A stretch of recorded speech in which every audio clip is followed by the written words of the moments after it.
Despite the devastating events of the last 12 months and the resulting decline in mental health in a number of destinations, there's been no change at the top spot when it comes to ranking the happiest country in the world.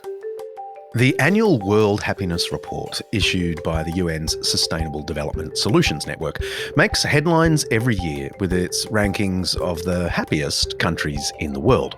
And that was Producer Kaley reading the beginning of a CNN story about the 2021 report. The findings are based on data about 6 areas of life: levels of GDP, the gross domestic product, basically how wealthy a country is, life expectancy, generosity, social support, freedom, and corruption. And the winner is... For the 4th year running, Finland has come out on top in the annual list powered by data from the Gallup World Poll, with Iceland, Denmark, Switzerland, and the Netherlands following in 2nd, 3rd, 4th, and 5th positions, respectively. I've got to admit, I find that hard to believe. I've been to Finland, and happy isn't quite the word that comes to mind. Certainly calm, polite, generous, open-hearted, but happy? In 2019, Vice magazine sent a journo to Finland to find out if the Finns really were happier than the rest of us. It is, after all, really, really cold there. In winter, Finns in the south only get about 6 hours of sun a day, and in the north, they get nothing. How can they be happy? We visited the reigning champions of joy to see what makes them so happy. Are you happy? Did you see this story? Yes, I've seen it many times, and I always wonder why, actually. I'm literally about to kill myself standing in the square for 20 minutes. This is kind of a hard country, especially autumn and winter, Yeah. So, it takes a lot of something, inner spirit to be able to live here. Yeah. This is not working out, by the way. The masses might seem sullen, but Finnish happiness researcher Frank Martella thinks the country's top ranking makes a certain amount of sense. They are measuring life satisfaction, and we know from research that factors how wealthy the country is, and also how broad the social network system is, and how much people trust in the institution, what is the situation with the democracy. These factors are kind of things that tend to predict high life satisfaction. Countries that scored high on income, life expectancy, and social support, all which contribute to one's sense of well-being, have topped the list for several years running. In other words, if you live in a Nordic welfare state, the UN suspects you're probably happy. One way of defining and measuring happiness is about life satisfaction. How satisfied are you with your life on the whole? And in that kind of measures, Finland seems to be in the top. But then when you measure happiness with positive emotions, joyfulness, and how much do you smile every day and so forth. Where is Finland on that scale? Not close to the top at all. So after spending some time in Finland, I've determined that the UN is partially right. This country is not particularly happy. Everyone looks pretty grim. But while they're probably not the happiest people on the planet, I think they're the most content people on the planet. That's what Finland is. It's not happy. This is the wrong word. It's a bad translation. Right? Right. That makes more sense. We are living in an age where the pursuit of happiness is an obsession. Globalization has meant that more people are experiencing more political freedom and a reasonable chance of financial resources. We are, as a global community, more wealthy, and therefore many of us have moved beyond a daily struggle to meet our most basic needs. Reflecting on the impact of the Industrial Revolution, 20th century British philosopher and historian Bertrand Russell said, "For the first time in history, it is now possible to create a world where everybody shall have a reasonable chance of happiness."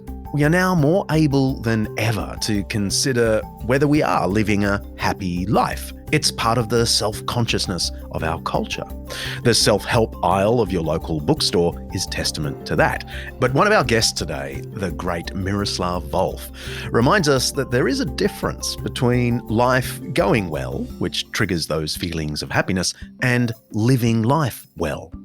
Quoting the ancient philosopher Seneca, Volf put it rather well, I think. Pleasure, he said, can be thin. It can be laid on as a coating, a surface feeling that makes you forget what's going on underneath. So what is true happiness, if that's even the right word? And how do we get it? I'm John Dixon, and this is Undeceptions.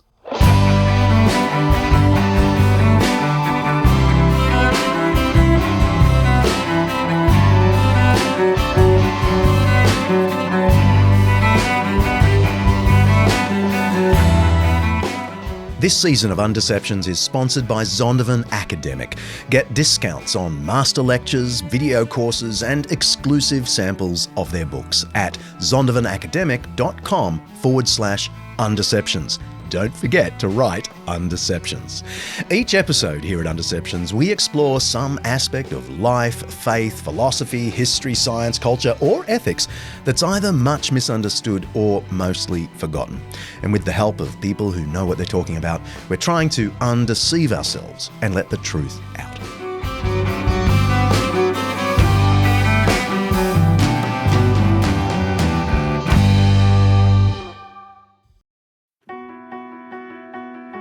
This episode of Undeceptions is brought to you by Zondervan Academic's new book, Jesus and the Powers, by N.T. Wright and Undeceptions' favourite, Mike Bird. Should Christianity have anything to do with politics? I mean, you could argue that Christians have done more harm than good once they get a whiff of power. Mike Bird and N.T. Wright address this question and other questions in this magnificent overview of the political implications of the Christian faith and the Church's historical engagement with the powers and principalities.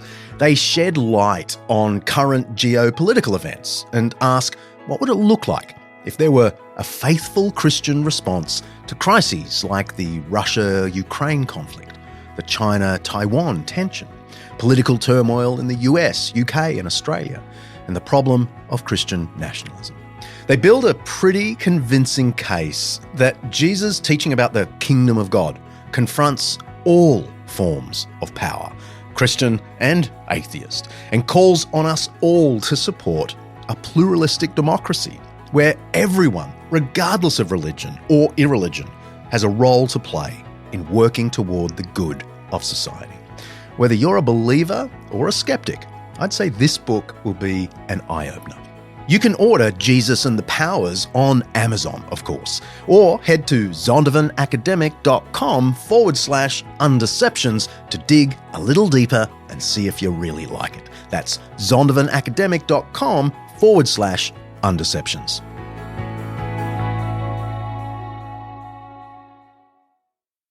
Hello, Miroslav. How are you? Well, hello. I'm doing really well. So good to see you. My goodness, you don't change. Well, not to you. Hey, but here's a lovely piece of serendipity. You know, it was 7 years ago today Wow. that you and I were out on this boat at Sydney Harbour. Oh my goodness, what memories. I love that. Can you see that photo? I remember that. I remember it so well. Oh, that was great. I'm chatting to the renowned Miroslav Volf. He's the Henry B. Wright Professor of Theology at Yale Divinity School, one of the 12 graduate and professional schools of the prestigious Yale University in New Haven, Connecticut. Miroslav is also the founder and director of the Yale Center for Faith and Culture.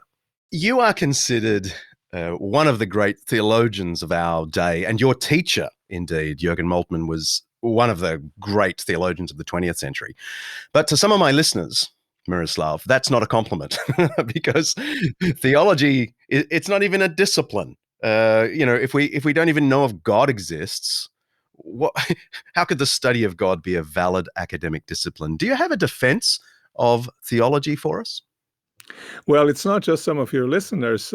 If I talk to some of my colleagues here at Yale, I think they would roughly have the same opinion as your listeners. Yale Divinity School is up on a hill, and it's sometimes called God Hill. And folks don't quite know what we up on the God Hill do and why we are there. Indeed, I remember talking to the then president of Harvard. He was interviewing me for some position, and then he told me, do you know, Miroslav, that if Harvard were to be founded today, it would not have a divinity? Which seems to me patently obvious, because some of the great universities, of today may have religious studies departments. They will study of religion in various domains of what research is done at universities, but they wouldn't have a divinity school. So why the question of God? Well, I mean, for someone like me, and as well as for many people today, the existence of God seemed to be plausible alternative in the context of worldviews.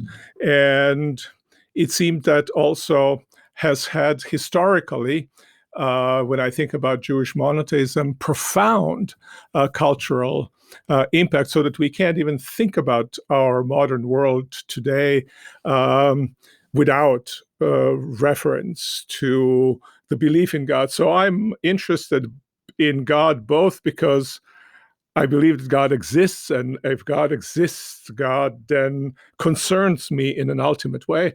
But I'm also interested in the kind of cultural history of what we did with the belief in God. And that's why I'm a theologian. In some ways, it's centered on reflection on God, but with the view of what it means for our flourishing. Flourishing. It's a word some people hate. It's too airy-fairy, self-absorbed, and humanistic even. But Miroslav actually likes the word. It comes from the Latin for flower, and of course in our context, since at least the 16th century, it means to live life to the fullest expression of our humanity. In his book titled Flourishing, Miroslav describes it as, quote, the life that is lived well, the life that goes well, and the life that feels good, all three together, inextricably intertwined. It's the good life and the life worth living. Professor Wolf uses a passage in the Bible's book of Psalms to describe this more vividly. It's like a tree planted by streams of water which yields its fruit in its season, and its leaves do not wither. Like the tree that flowers, humans flourish when we're living into our human and personal fullness. It's the opposite of languishing, a word and feeling many of us have become familiar with in our second year of COVID. Miroslav started a course at Yale called Life Worth Living, attempting to fill a gap that has opened up in our academic institutions. We no longer discuss what it means to live the good life. And one of the reasons for that, main reason for that course, is that, this question used to be the most important question that universities were seeking to answer. This was why the universities, great universities of the past, have been founded. But gradually, especially in the 20th century, already in the 19th, in many ways, the gradual secularization occurred, but not just secularization, but marginalization of the question of the good life from the concern of the university. And the reason is relatively simple, and that is that we couldn't agree on what the good life is, or even that that's a reasonable question to pursue. Therefore, we privatized the question of the good life and ended up simply trying to live a good life as each of us best sees fit. Perhaps part of the reason any discussion of the good life is out of favour in the academy is that religion is out of favour. And it is religions, or at least metaphysics, that have offered some of the most powerful conceptions of the good life throughout history. Religions in general, and Christianity in particular, are viewed by many as hindrances to the good life, to human flourishing. Are you fighting an uphill battle in this task of communicating these ideas? I think the way I present the course to them is I say, these traditions have spent centuries of intense reflection about that very question. If for no other reason, it is important for you to attend to the wisdom of the centuries about what kind of life is truly a life that we ought to pursue. And so you can pursue it as just this informative issue. But what we say to our students is, each of these traditions makes claim to be true. We recognize that all of them cannot be true, but each of them claims to be true. Now, what we want you to do is, for the moment that you are in class with us and read, treat them as if they were true, as if that claims make some sense, and wrestle with it, right? And ask yourself, give the benefit of the doubt, and ask yourself how life would look if you were to inhabit it and if you were to start living it. So that, in a sense, you imaginatively try out how the life feels. And I think that's the way to approach questions of the good life. Reasons are not sufficient. Practices are important. That's why saints are important in many traditions, and exemplars, even in philosophical tradition. Think of Socrates and his importance in philosophical tradition. Reasons aren't sufficient. Practices are also important. A conversation about the good life can't end in just the philosophy, as important and lovely as the philosophy is. It really is a practical question. How are we to live? It's an active question. So let's talk specifically about Christianity. What is flourishing within the Christian vision of the good life? I think it's probably best summarized in the statement that Apostle Paul makes about what is or what isn't the kingdom of God. He said, kingdom of God is not food and drink. I think he meant to say it's not merely food or drink. It's not primarily food and drink. That is to say, a kind of satisfaction of immediate needs cannot be made to be your guide and guiding principle of the entire life. What the kingdom of God is righteousness, it's peace, and it's joy. And righteousness is right acting. It addresses our agency. Peace is right sets of circumstances in which we are to live and in which we can flourish. And joy is a kind of pinnacle of the emotional attunement with the world. And I think that good life, on any account, will have these three components: right living, right set of circumstances in which we as finite and fragile beings can thrive, and a kind of emotionally positive tonality to it.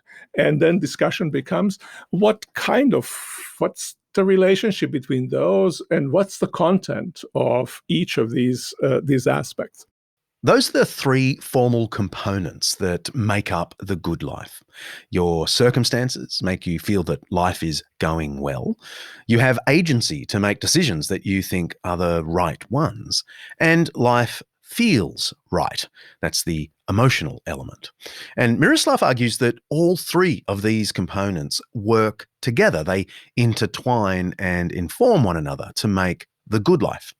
And as Miroslav points out, the Christian tradition uses words like peace, righteousness, and joy to give expression to these three components. Now, it might sound strange to some that Christianity concerns itself with living a good life here on earth. There is, after all, a lot of talk in the Bible about denying yourself and taking up your cross, sacrificing, following the way of Jesus. This might seem to work against flourishing. But wasn't Jesus, and Paul for that matter, rather ascetic in their approach, life denying, which seems the opposite of flourishing? Now, I might counter the question as, what do you have against asceticism? Asceticism comes from the Greek askio, meaning to train.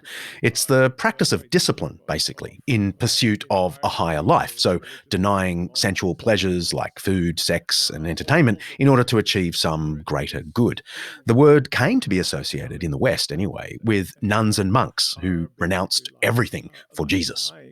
But famous critique by Nietzsche was of entirety of the religious tradition, monotheist traditions, all the traditions which operate with these two worlds account of reality, transcendent and immanent, are basically life denying. And I think the response to that would be, just look at the foundational event in the history of monotheism, Jewish monotheism. It's the liberation of the children of Israel from the slavery in Egypt. It's very hard to think of the more life-giving event than that. And I think that event has shaped the trajectory of the entirety of the Western tradition, shaped also Christianity. And the Exodus from Egypt is perhaps the biggest event in Old Testament history. And if you're interested in that, we did a whole episode on it last season. The Israelites were a slave nation within the tyrannical Egypt sometime between the 15th and 13th century BC. And they experienced the opposite of flourishing. God intervenes, says the Old Testament book of Exodus, and brought down judgment on the Egyptians. He freed Israel and led them to their own promised land, a land flowing with milk and honey, as the Bible puts it.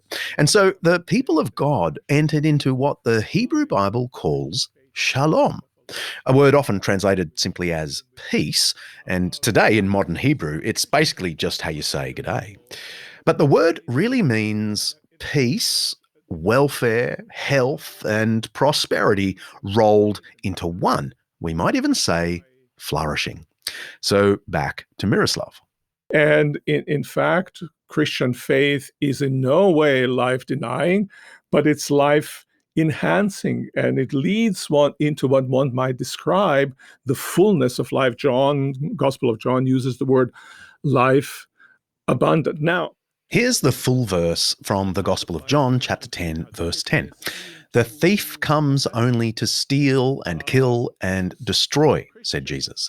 I came that they may have life and have it perissos, abundantly, excessively, to the full.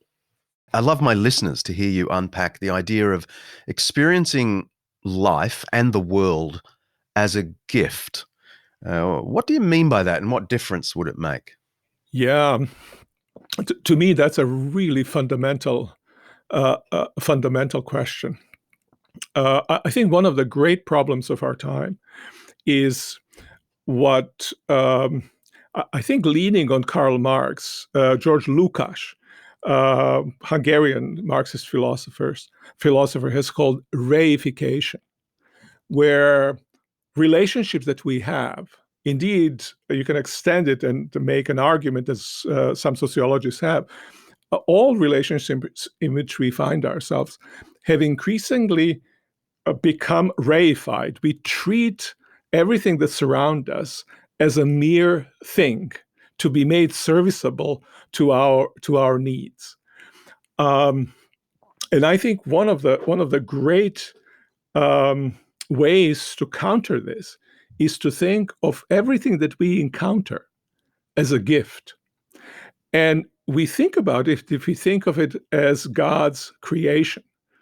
And once you start thinking of creation as a gift, or particular things in creation as gifts, you suddenly realize how much alive they are and how much resonance there is between you and things. I give example, of simple gifts that people who you love give to you. My example is always my father's ink pen, and it's not a particularly great pen. One of those relatively inexpensive Pelican gold-nibbed ink pens, right? And they're much better ink pens to be had, and I can buy them for myself. And yet I love that pen. When I see that pen, when I take that pen, this is my dad, right? There's a kind of, he hovers over that pen. And I think this is how creation can be for those of us who believe in God. When you add to that people are gifts to us as well, then suddenly you realize what people give you and how they give themselves to you are gifts that are laden with deeper meaning, and I think in a kind of deeper joy that we that is not reducible, and that's really important for me, that's not reducible to the kind of thingness of them. So that, for instance, like this pen, it has a quality beyond artistic or material value that it has, and it's that quality that makes it possible for us to live in the world as home, to be grateful for that world, to have these resonant relationships with it, and delight in it in a very deep way. Andrew Wilson, back in episode 47, Everyday Sacred, had some really cool things to say about the theological meaning of things like pens and pencils.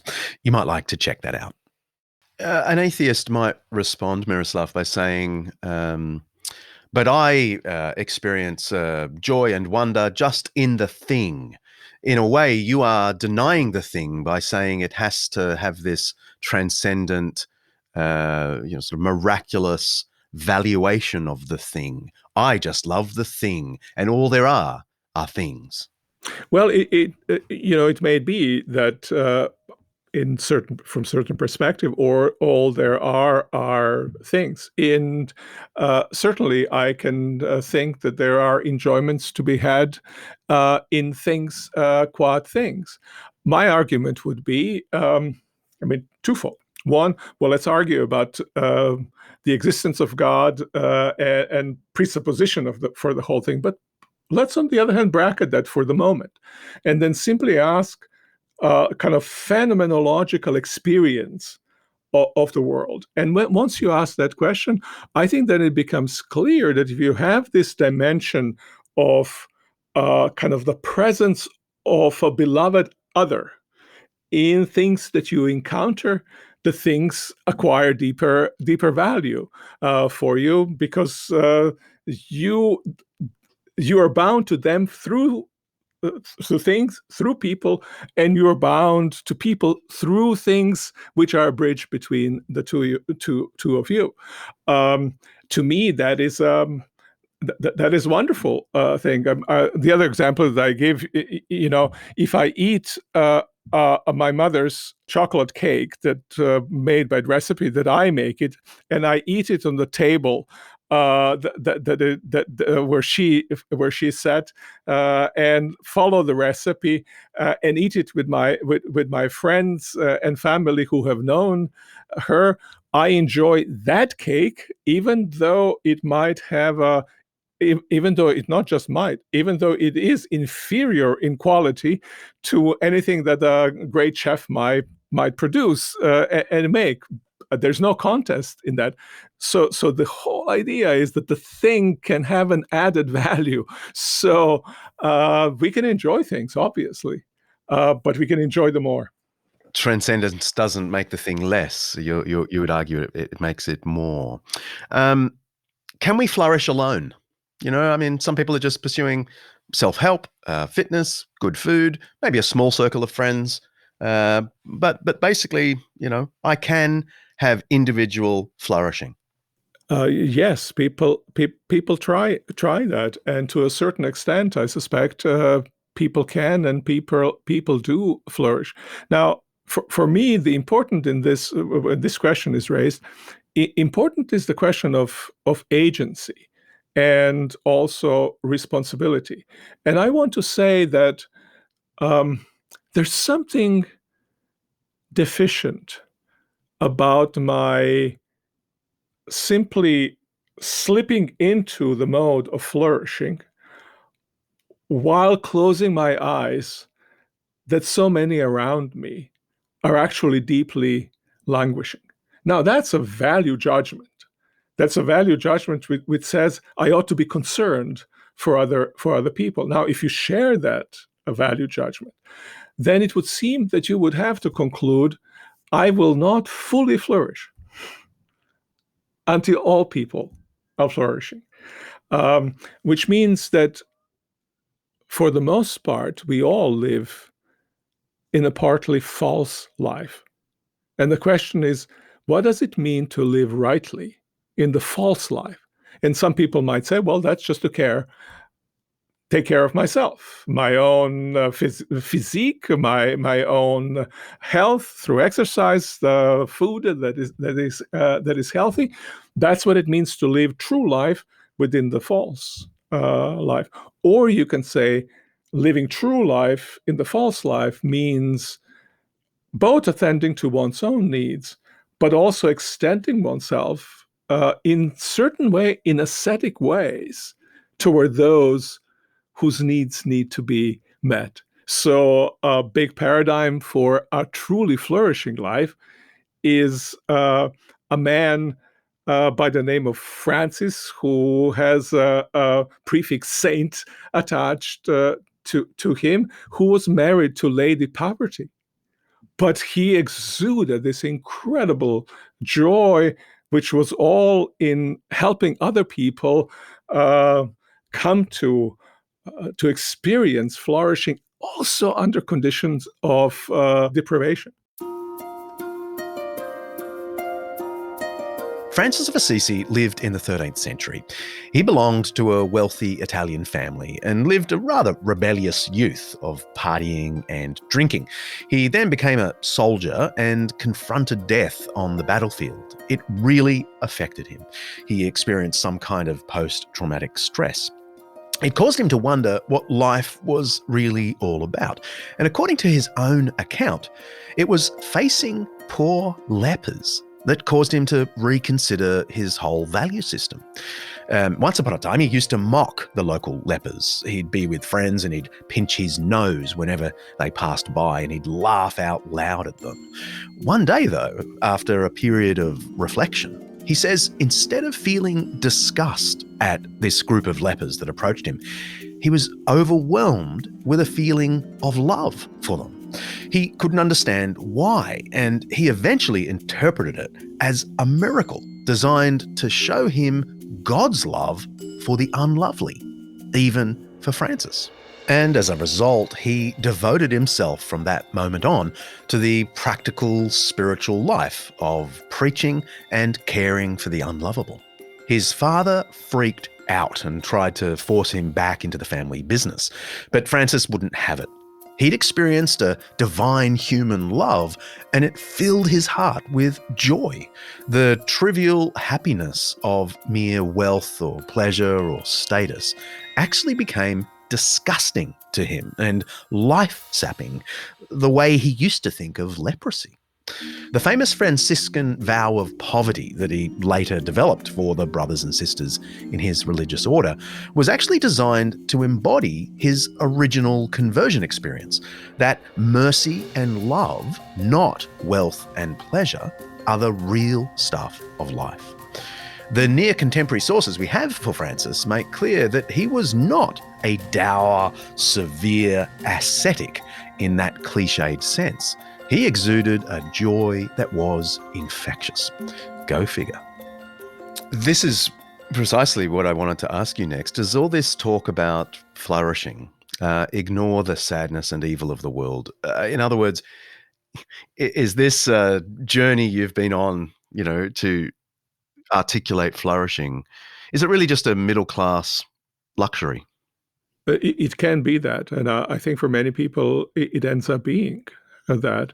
And I think any account of flourishing that forgets that we live in a false life is a false account of flourishing, which is to say, my flourishing consists not simply in myself thriving, but in this is the sagential side of flourishing, in my having the kind of agency that kind of works toward transformation of this world. And then my life gets certain kind of weight rather than kind of superficial pleasures where one jumps from one to the next, and they never satisfied because they don't mean very much. So that even under conditions of suffering, other people's suffering, and often our own suffering, it's possible to taste something of the flourishing life in hope for the future consummation. Michel Onfray, the famous French philosopher, a fan of Nietzsche, wrote these words, and I want you to respond as a theologian of hope. Onfray wrote, "Religion's glorification of a fictional beyond prevents full enjoyment of the real here below. They establish death on earth for the sake of eternity in heaven and seek to promote self-hatred to the detriment of the body." I'm sure it sounds better even in French, but it's powerful. Yes, and as you say, you can recognize partly Marxian, partly Nietzschean kinds of themes, depending where he wants to go with this. I mean, it's one can simply say that. Well, let's look at the lives that people actually live, and the kinds of enjoyment that they might have, and kinds of significance that their lives might have, and see whether that thesis actually follows. And certainly, it wouldn't be the case if you look at some of the great founders of religious traditions, and certainly it wouldn't look so if you were to look at Jesus. Now, I say this, and I realize that from the talk about what flourishing is always perspectival talk. If you are a Nietzschean, that means that you have a particular table of values, and you have a kind of supreme value that determines what else is valuable to you. And for Nietzsche, that would be something like power, certain kind of power. Now, from that vantage point, obviously, a life of Christ is a failed life, and that must be not just admitted, but that must be embraced and respected. That's how things look for you. Crucified or Dionysus, you choose Dionysus. Miroslav expects you all to know that Dionysus is the ancient Greek god, equivalent to the Roman god Bacchus, who's basically the champion of abundance, wine, partying, and ecstasy. He's the polar opposite of the ascetic. That's how things look for you. Crucified or Dionysus, you choose Dionysus. I will have to choose the crucified. Or, Apostle Paul speaks about people whose God is belly, right? So certain forms of pleasures. And if that's your ultimate value, obviously the way Francis lived would seem to you utterly implausible. It would be life-denying kind of life.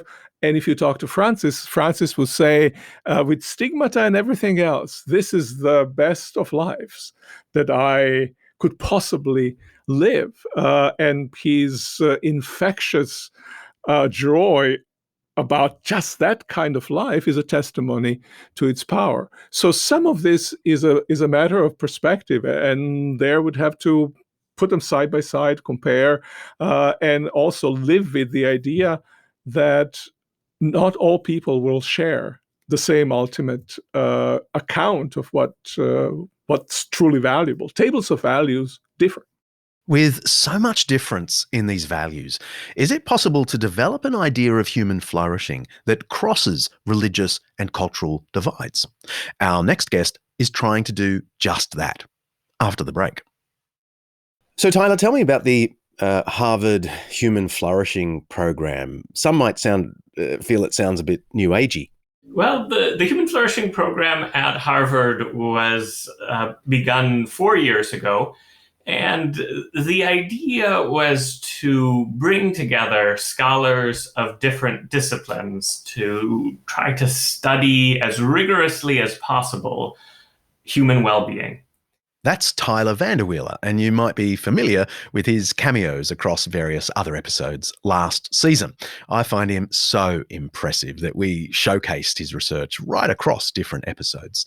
Tyler is Professor of Epidemiology at Harvard University's School of Public Health, and he's the director of the Human Flourishing Program at Harvard University.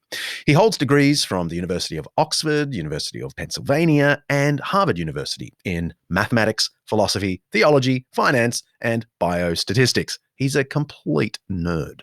His empirical research spans psychiatric and social epidemiology, the science of happiness and flourishing, and the study of religion and health.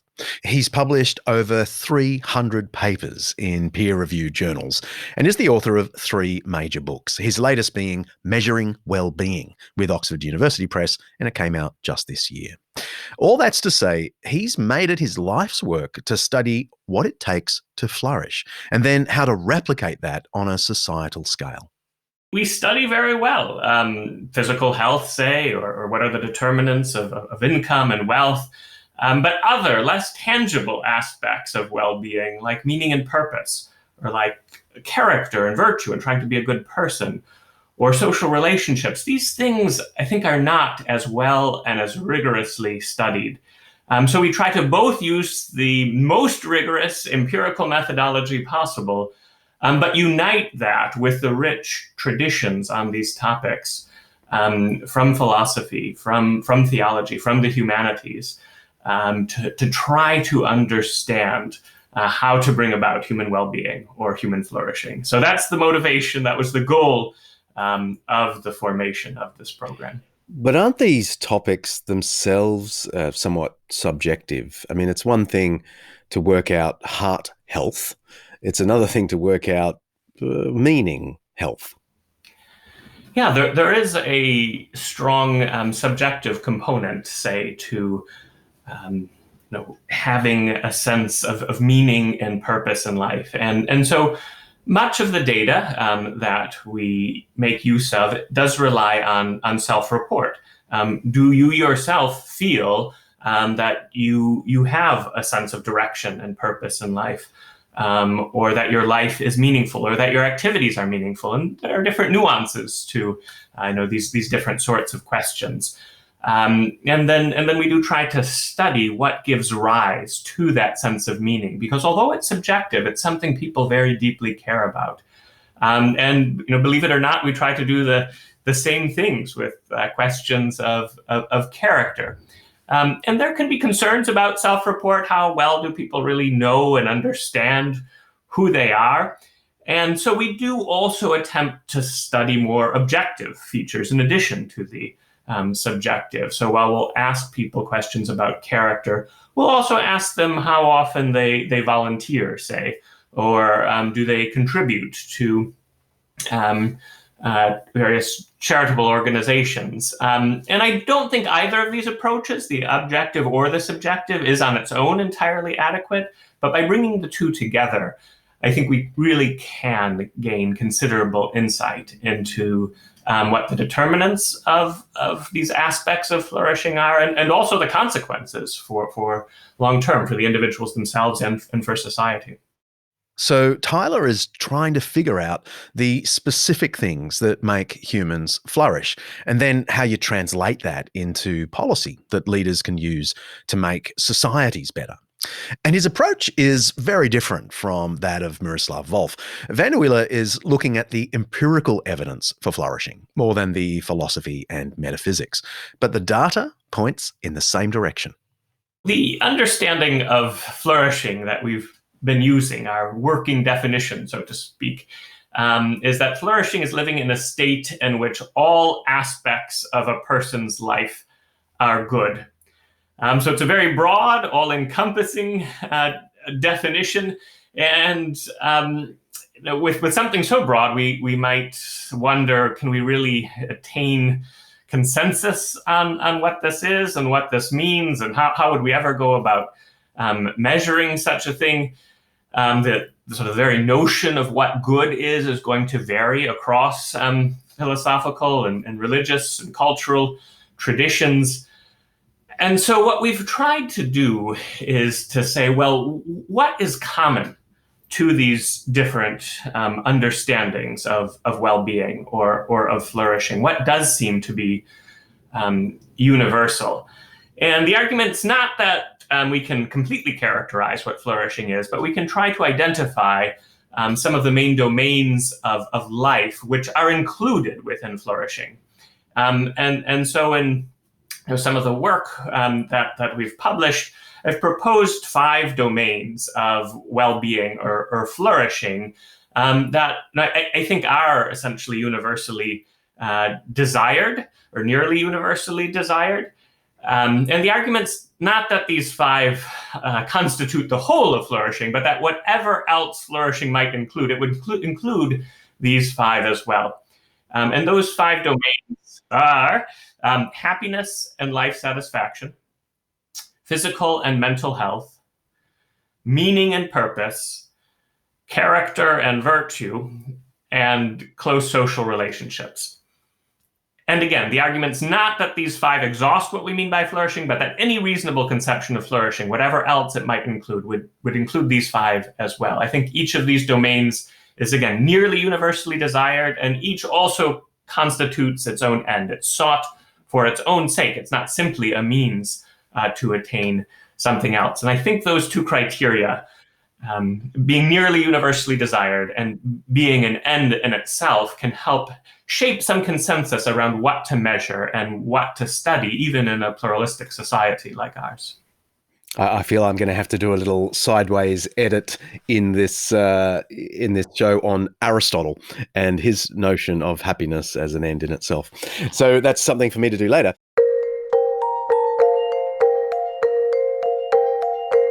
Aristotle was the great Greek philosopher, probably the smartest man BC. He defined happiness as the thing humans seek as an end in itself, rather than an instrument to that end. He said wealth isn't happiness because people pursue wealth as an instrument to achieve something beyond wealth. Entertainment isn't happiness because people seek entertainment in order to experience something else. According to Aristotle, that something else is what we call happiness. His word was eudaimonia, or blessedness. It's the end in itself. You don't pursue happiness in order to get something else. It's the thing. It's the goal of life. And by the way, he reckoned it had to do with experiencing contentment, a life of virtue, a knowledge of the meaning of reality, and he even argued on logical, not religious grounds that true eudaimonia, blessedness, involved knowing God as the source of all life, rationality, and meaning. Now, I'm not doing a 5-minute Jesus in this episode because it's already too long, but if I did, I'd point out that Aristotle's idea of flourishing, eudaimonia, is very similar to that found earlier than Aristotle in the Old Testament, particularly the book of Proverbs, where blessedness is participating in the mind of the Creator, living according to his genius or wisdom. And if I had a little more time, which I don't, I have my director and producer looking at me right now, I'd talk about how Jesus picks up this idea in the Sermon on the Mount, which begins with 8 calls to the blessed life.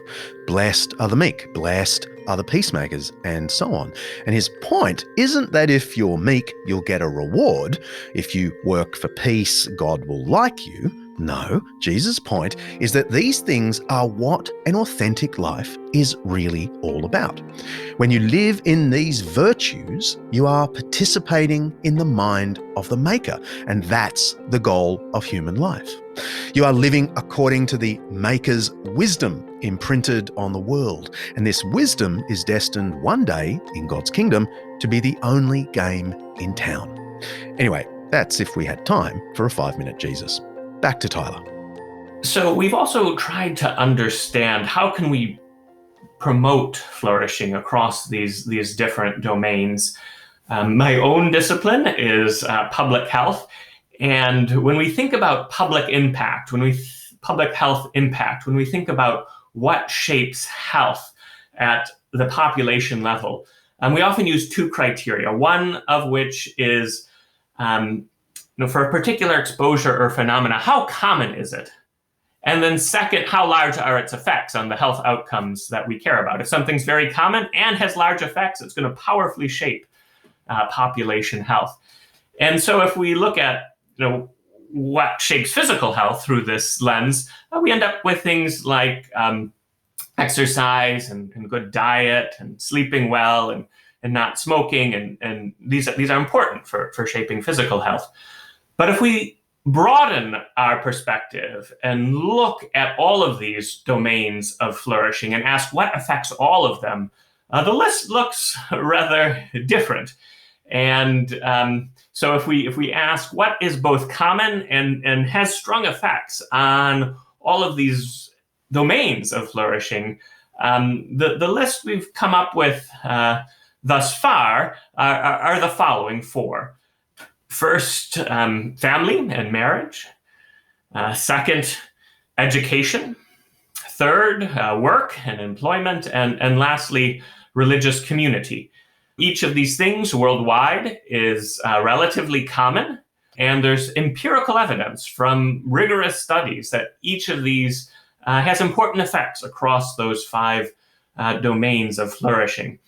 So that if governments were to focus on promoting these different pathways, family, education, work, religious community, that societal well-being would increase. It's not that every one of them is needed for every person to flourish, and there may be other pathways that are important for some individuals, but not others. Maybe participation in the arts is very important for one individual, but doesn't quite shape flourishing at the societal perspective as powerfully. So there are other pathways, but in terms of what's common and has strong effects, those are the four we've been able to identify and that we've focused a lot of our work. Why religious community? Why is that one of the pathways?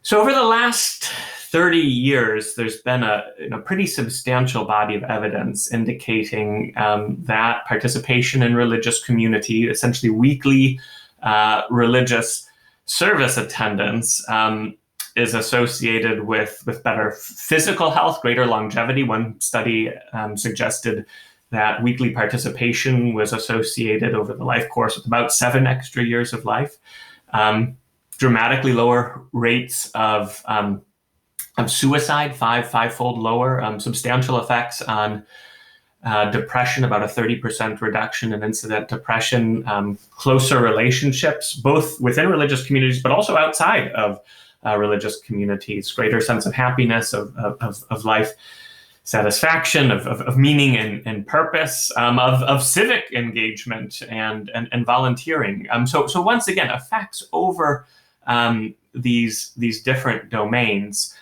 And so one might wonder, why is this so? Why are these effects there? And one of the interesting results that have come out of these studies is it really does seem to be the communal forms of religious participation that matter most.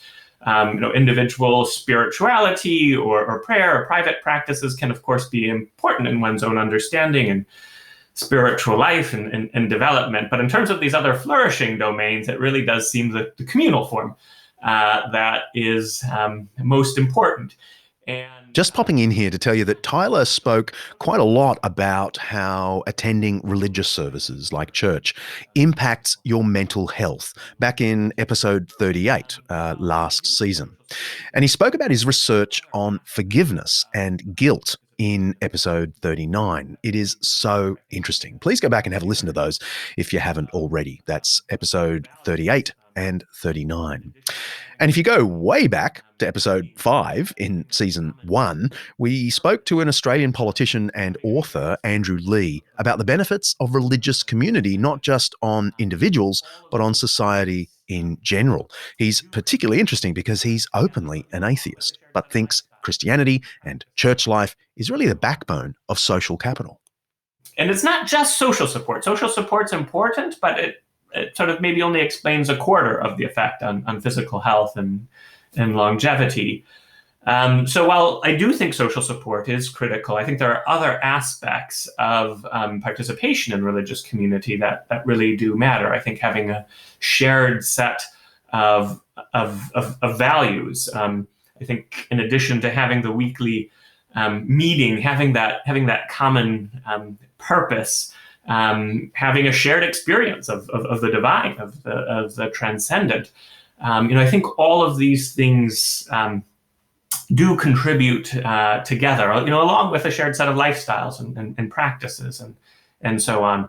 And so I think it's really the coming together of the social with the religious that empowers these communities to have such strong effects on well-being. One does find effects of other forms of social participation affecting health and well-being also, but the effect sizes are notably smaller than what one finds with religious community. Moreover, in the West, at least, other forms of community life have dramatically declined. Religious community has been declining as well, but not quite as severely as most other forms of communal life. So once again, going back to those criteria of being common and having strong effects worldwide, at least, religious community really would qualify. We have good evidence for this now. Being part of a religious community can have a profound effect on your ability to flourish. That's not just a theologian talking, that's an epidemiologist. And the hard data have been published in peer-reviewed journals. If being religious can impact your health as much as Tyler is telling us, then perhaps it's time to take a second look at the Christian view of flourishing. What would be missing from a conception of flourishing if God did not live the life in Christ, give the life on the cross, and rise again? What would be lost from the account of flourishing if those things were just not real?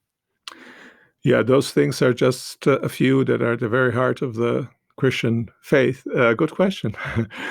I think that what would be lost, that we would not have a conception of God as the God who is love, which is to say unconditional love, who in everything God does, God loves, which is a God whom we don't need to manipulate in any way to affirm the creation that he has created, but who does so in a powerful way just for the sheer existence of that creation. Now, to me, that's an absolutely stunning idea, that somebody is loved just for being who they are, just for being human. Just think of what we do in order to kind of make ourselves lovable to ourselves and to others. How much energy, how much time, how much anxiety, how many depressions have been triggered by those efforts that are often futile because we live in competitive kinds of environments with others. So you always end up losing against somebody. That seems to me absolutely extraordinary. That would be lost, I think, in many ways. Or what would be lost in terms of hope if there was no resurrection, if I did not believe that God is the one who is the God of the living, rather than simply God of those who will eventually always be dead? Especially during this pandemic over the past year, it has been interesting to observe kind of how kind of receding fate of hope and kind of oscillation between a facile optimism of college students who just want to celebrate and don't think what might happen, or cynical optimism of politicians who manipulate optimism for their own ends, or a kind of despondency that we encounter, and unwillingness to look at the reality straight in the face. I think that's what hope makes possible for us, because it's not dependent on the kind of circumstances that are around, because it's not extrapolative. It lives out of divine promise. Abraham and Sarah cannot have children. God promises, notwithstanding what their bodies tell them, they can hope. And now that hope gives you ability to look at the reality straight in the face, no matter what it is. It doesn't touch the character of your hope. That's, in many ways, what we need, especially also if things don't quite turn out how your object of hope said that they would. Hope's character is such that it is open to disappointment, if you want, to different fulfillment, so that I can recognize in the good that comes to me what I truly did hope and was object of my hope. I think that's a miraculous kind of a thing. These two things would be enough to make me a Christian. Miroslav, thank you so much.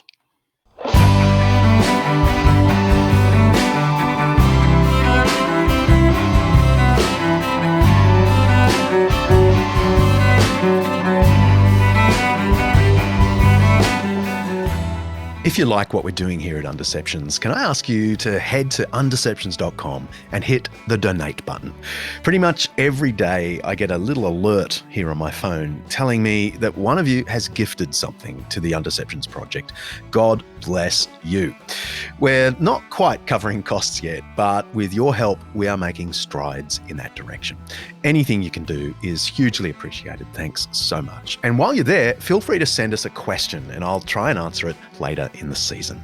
Next episode, we're examining the weird, scary, wonderful story of Christianity in Zhongguo, China. See ya.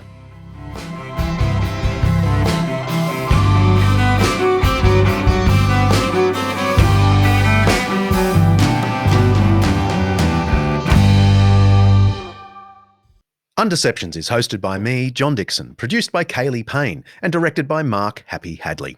Editing by Richard Humwey. A shout out to Eternity and Bible Society for their wonderful support of our show from the beginning. Special thanks to our series sponsor, Zondervan, for making this Undeception possible. An